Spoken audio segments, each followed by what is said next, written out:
ஜிகேவின் ஒரு பகுதி. இதிலிருந்து சில வினாக்கள் உங்களுக்காக காத்து கொண்டிருக்கிறது. பார்க் என்றால் என்ன? பூங்காக்கள். பூங்கா எப்படி இருக்கும்?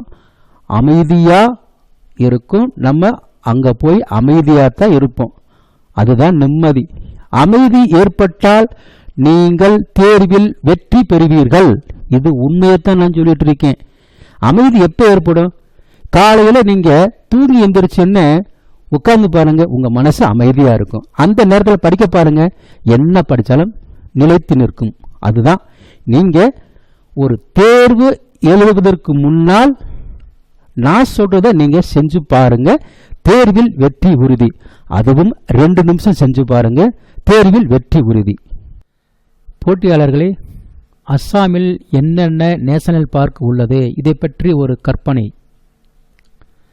அஸ்ஸாம், இதற்கான ஒரு குறியீடு விமானம் ஒலி எழுப்பும் சப்தம் அஸ். இதை கற்பனையாக கருதவும்.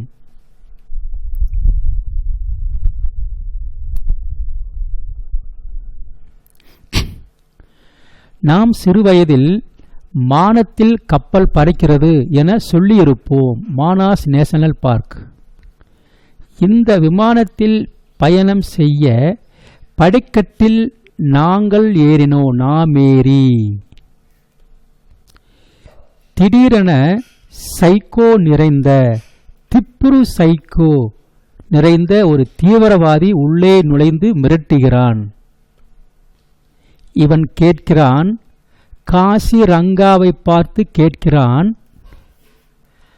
ஆரஞ்சு கலர் அணிந்த ராஜீவ்காந்தி எங்கே என கேட்கிறான்.